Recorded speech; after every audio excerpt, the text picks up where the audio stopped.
has 40-ish of hadith daif. So I want you to understand that why it is important for us to understand al-hadith daif, that is, it is important to single it out and take it out from the book and say this is hadith daif. Because you might say, or you have an argument here saying that, number one, this is a book to do with the virtues of the righteous good deeds, the virtues. So it's nothing to do with the ahkam. And number two, you might say as well, Imam al-Nawawi himself, he had mentioned in al-Arba'in Nawawiyah, also he had mentioned in al-Majmu' that there is ittifaq. Ittifaq means an agreement amongst the scholars that you are allowed to implement hadith, which is unauthentic daif, into the virtues of the righteous actions. Okay, now that statement of Imam al-Nawawi, it is there, but we have to understand it, number one, and to understand what he meant, and is it correct or is it wrong? Our Shaykh Albani rahmatullah alayhi had tackled this issue in Muqaddimat Sahih Targhib wa Tarhib, in Kitab Tamam al-Minnah fi Ta'liq ala Fiqh Sunnah. In these two books, our Shaykh Albani elaborated on that, and I have gathered his saying and the saying of Imam ibn Hajar al-Asqalani to come up with some conditions that where the scholars had said regarding this issue. So, for example, we find that the Shaykh Albani rahmatullah alayhi regarding this issue, and he says that it has been known among so many people that, and also amongst the scholars and the people of knowledge, that it's permissible to use and implement the unauthentic hadith in the virtues of the righteous actions. What it means, the virtues of righteous actions, so it's nothing to do with establishing the prayer, but it's to do with what do you get if you pray. So the virtues of the righteous action. So righteous action is the prayer. So it is hadith al-daif. It will not be implemented in establishing the action itself, the righteous action, but into the virtues of it. What do you get from it? So that's what the scholars.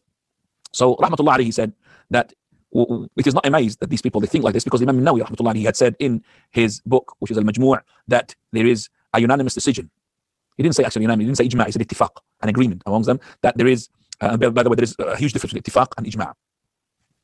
Ittifaq, an agreement, could be an agreement of just the people at that time, but not ijma' as-sahaba. He said that this ittifaq, that there is ittifaq, an agreement that you could use the hadith al-daif, the unauthentic hadith regarding the virtues of the righteous action. Imam Shaykh al-Albani rahmatullah alayhi said this is wrong, even when he said that there is an agreement. And how come there is an agreement? For verily, Shaykh al-Qasimi rahmatullahi alayhi, he says in Qawaid al-Tahdith, he said in his book, which is to do with the principles of tahdith, which is making the hadiths, and he said that the people who disagree with this, Ibn Sayyid al-Nas fi Uyun al-Athar, also Yahya ibn Ma'in fi Fath al-Mughith, and also Abu Bakr ibn al-Arabi, and also it is the madhab of al-Bukhari and Muslim, and it's the madhab of Ibn Hazm. Not to say Ibn al-Mubarak rahmatullahi alayhi has been quoted a number of times saying, fi Sahih al-Hadith ghunyatun an da'ifah. In the Sahih Hadith, in the authentic hadith, it's enough for us not to go to the unauthentic. Imagine Prophet Dawood alayhi salam, who was a'badun nas, the most worshipping person. Nobody worshipped Allah more than Dawood alayhi salam, because he knew that his age is about 40, limited age, or 60. That's why he wanted to invest, and he was a'badun nas, most worshipping people. And yet, even if Prophet Dawood said to come to our time and to start to implement what is in our Sharia al-Islam, he will not be able to fulfill all the authentic hadiths, not to say the unauthentic. That's why Ibn Mubarak, he said, it's enough for us to have our, it's enough, the hadith sahih is more sufficient to us than to go indulge ourselves into the what? Into the da'if, into the unauthentic, which is not authentic. So we have enough to tackle with the hadith. Alhamdulillah, the hadith sahih is too much. So some people, why do you want to go to the unauthentic when we have the authentic, that no way you could really do all of them, even if it was Prophet Dawood alayhi salam. So this Shaykh al-Albani rahmatullah, he quotes it in Tamam al-Minnah, and then he says that this is the haqq for two reasons. Reason number one, the hadith da'if is you feel dhann. Dhann means that it's a gesture, which is the dhann, which is you're not sure about, and it's the dhann al-marjuh. That means that it's most likely is not authentic. And he says it's not permissible with consensus and agreement. You cannot, work onto something which is a gesture which is very weak, which is not really, it is less likely to be authentic. And also the second reason is that when you say the virtues of the righteous action, that means the actions which are already confirmed with something which is authentic. So you're talking about unauthentic hadith to talk about the excellence, the virtues of a righteous action, which is the righteous action is already confirmed with authentic. So why do we need, to have virtues of something which has been confirmed? It's already confirmed. And then he says, and he brought as well Ibn Hajar al-Asqalani's words, which is, he says that they are inclined to say that you should not be implementing the hadith al-daif. And then he mentions, and he quotes his words, and in his words, he summarizes some of the conditions. I've added the conditions of Ibn Hajar and the conditions of Shaykh al-Albani rahmatullah alayhi to come up, and Ibn Hajar, he said that in Tabyin al-Ajab, and to come up with these 6 conditions in which the scholars had said that if you want to implement the unauthentic hadith, it has to be with these 6 conditions. Condition number 1, it should not be fabricated. So this hadith, it cannot be fabricated, or it has extreme weakness in it, unauthenticity in it. It should not have a lying narrator in it. So not a lying narrator in it. It is, this is the condition number one, not very extreme in its unauthenticity.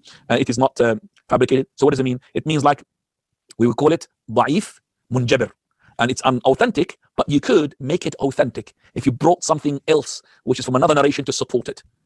But if there is a lying narrator, regardless of how many hadith you bring, lying one lie, 2, 3 lies, it doesn't make a truth, still lying. But let's say somebody is a narrator he keeps forgetting. He's truthful, but his memory is not really that sound. So his hadith, we say it is daif, but it could be strengthened if there's another narration came from another route where there is another person who's got as well memory which is not sound because he's got too old, like Ibn Lahiyah. Okay, he narrated, some of the scholars, or some of the ones who narrated from him, called from Abdullah, Abd. Those are the ones who took from him, and he was, mashallah, good. But later on, his library was burnt.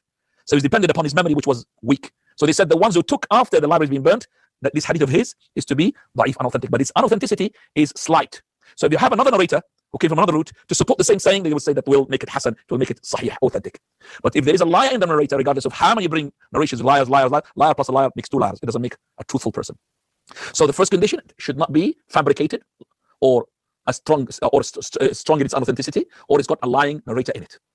So it has to be daīfun munjabir, which is unauthentic, but yet it can be rectified with another narration to be authentic. Second condition, that it has to have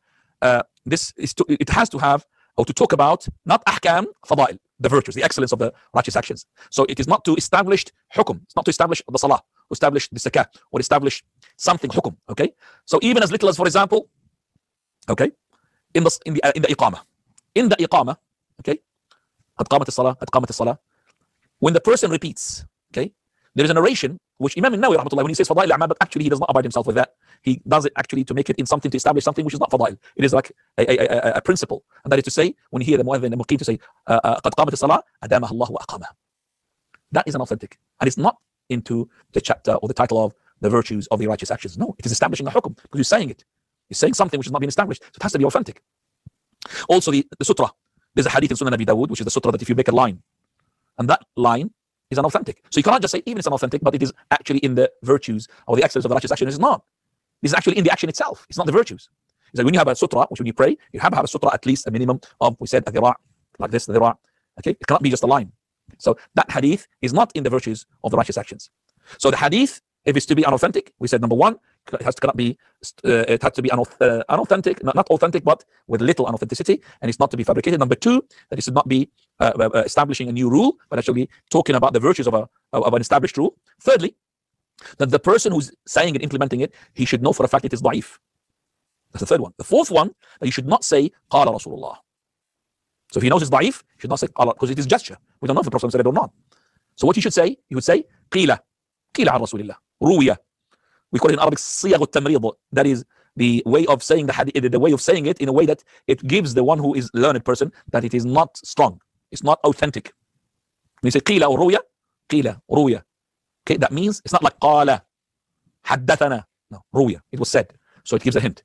And the fifth one, or Shaykh Albani makes this when he says, well, maybe ruwiya qila will not be known by the normal people, so you should say qila in the hadith al-daif, to say to the people this is unauthentic. So you say this is unauthentic, to clarify too, because not everybody talking to that you understand the word qila ruya, in order to push away any sort of misconception here or any sort of confusion. The sixth one, that this hadith should not be made to be famous, and that's made by Ibn Hajar al-Asqalani, this condition. It should not be made to be famous, to act upon it like it's famous, make it like looking like a hadith sahih. Our Shaykh Albani, when he looks at these conditions, and he says it's impossible to implement these conditions, and no wonder why the scholars who said that it's enough for us to indulge ourselves with the authentic hadith rather than to go into the unauthentic ones. It's sufficient for us. We don't need the unauthentic hadith. So that is why we will point them out as soon as we come to the hadith al-daif in the book. We will say this is daif. But as I said, 40-ish compared to 1,900 plus is next to zero. طيب.